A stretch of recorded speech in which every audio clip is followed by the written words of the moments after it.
Assalamualaikum warahmatullahi wabarakatuh. Perkenalkan, nama saya Intan Najibatu Sohiro dengan NIM 082, Prodi Ilmu Falak kelas IFA 1. Di sini saya akan memaparkan pemahaman saya selama satu semester ini dalam mata kuliah pengantar ilmu hukum yang diampuh oleh Ibu Haja Siti Rofiah, SHI, SHMH, MSI.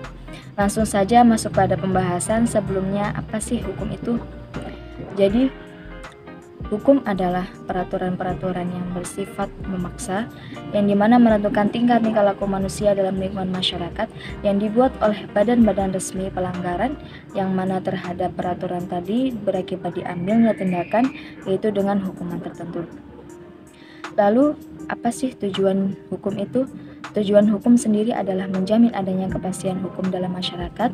Hukum itu harus bersendikan pada yaitu asas keadilan dari masyarakat, mencapai ketertiban umum dan keadilan, mengatur dan menjaga ketertiban, keadilan sehingga kekacauan bisa terkendali ataupun bisa dicegah.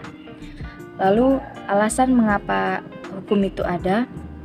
Karena hukum itu menjaga ketertiban dan keadilan dalam masyarakat sehingga kekacauan itu bisa terkendali ataupun tercegah.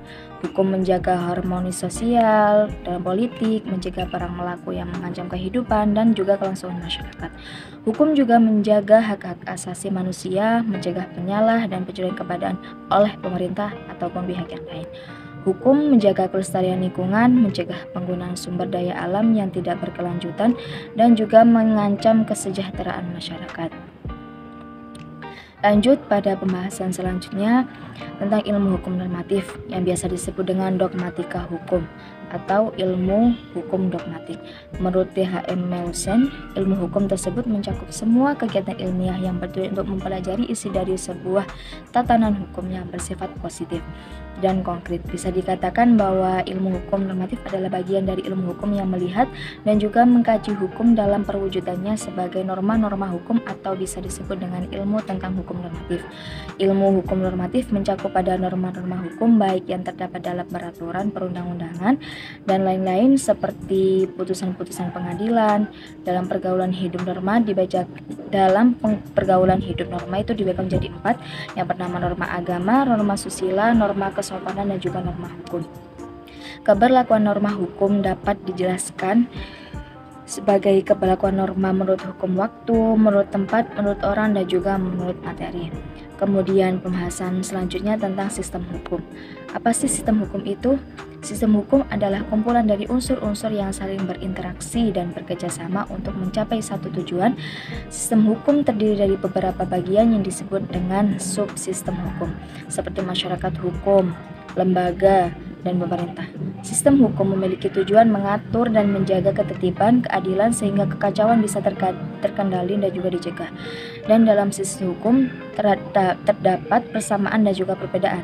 Ada beberapa sistem hukum utama di dunia yang disebut the world major legal system, antara lain yang pertama sistem hukum Eropa, civil law, sistem Anglo-Saxon common law, yang ketiga sistem hukum adat, dan juga 4 sistem hukum Islam. Dasar hukum pelaksanaannya yang berlandaskan pada kitab suci agama Islam dan juga ajaran sunnah Nabi Muhammad berupa Al-Quran dan Al-Hadis.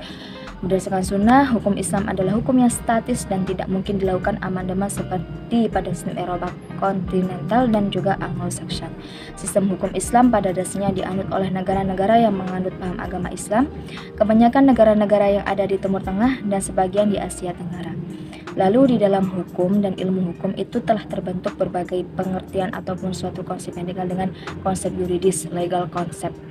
Seperti istilah mengenai konsep dasar hukum ditetapkannya maknanya pada batasan tertentu dengan sejelas mungkin, kemudian dirumuskan menjadi suatu definisi dengan maksud untuk memudahkan penataan, pemahaman, dan juga penggunaannya sehingga tersusun bangunan pengetahuan yang secara rasional dapat dipelajari dan dipahami. Konsep dasar hukum meliputi prinsip-prinsip yang membentuk struktur dan juga fungsi dari sistem hukum, termasuk keadilan, kepastian hukum, dan juga kewajiban hukum. Dalam konteks masyarakat modern, konsep dasar hukum menjadi penting untuk memastikan bahwa hukum itu dapat diterapkan secara adil, konsisten, dan juga transparan. Prinsip-prinsip ini juga membantu dalam menjaga stabilitas dan juga keamanan dalam suatu masyarakat. Lalu, Ilmu hukum juga mencakup aspek-aspek dalam filosofis, sosiologis, historis, dan juga normatif dalam hukum. Karena kemudian ilmu hukum itu bersifat dinamis, sehingga muncullah atau terciptalah berbagai aliran atau madhab yang memiliki pandangan dan pendekatan yang berbeda-beda dalam memahami hukum. Aliran-aliran ilmu ini dipengaruhi oleh latar belakang sejarah, budaya, agama, filsafat, dan juga kepentingan dari para tokohnya. Beberapa aliran ilmu hukum yang terkenal dan yang akan kita pelajari kali ini adalah tentang aliran hukum alam, aliran utilitarianisme, aliran positivisme hukum, aliran sejarah, aliran realisme hukum, aliran sosiologis, dan juga aliran hukum kritis. Selanjutnya, pembahasan tentang hukum empiris merupakan model pendekatan lain dalam meneliti hukum sebagai objek kajiannya. Dalam hal ini, hukum tidak hanya dipandang sebagai disiplin yang preskriptif dan terapan belaka, melainkan juga empirikal atau kenyataan umum. Ilmu hukum empiris kebenarannya bersifat korespondensi, yakni suatu pernyataan yang dianggap benar jika berkolerasi dengan kenyataan atau realitas. Logikanya berpikir yang digunakan adalah induksi, yakni berawal dari proposisi khusus sebagai hasil pengamatan dan berakhir pada kesimpulan yang berupa asas umum. Adapun jenis-jenisnya, ilmu hukum empiris adalah sosiologi hukum, antropologi hukum, sejarah hukum, psikologi hukum, dan juga perbandingan hukum. Pada dasarnya, sistem hukum sendiri itu terdiri dari 3 subsistem. Yang pertama, struktur hukum atau legal struktur, substansi hukum, legal substance, dan budaya hukum, legal culture. Kekuatan-kekuatan sosial yang terdiri dari elemen nilai dan sikap sosial oleh ilmuwan disebut budaya hukum. Secara singkat dapat dipahami bahwa budaya hukum masyarakat bukan merupakan budaya hukum yang bersifat individual, melainkan budaya hukum yang bersifat kolektif dari sebuah masyarakat yang mewujudkan adanya kesatuan sikap dan juga perilaku masyarakat. Lalu budaya hukum berdasarkan tipenya dapat dikelompokkan dalam 3 wujud. Perilaku kehidupan dalam masyarakat, yakni budaya parokial, yang kedua budaya subjek, dan yang ketiga budaya partisipan.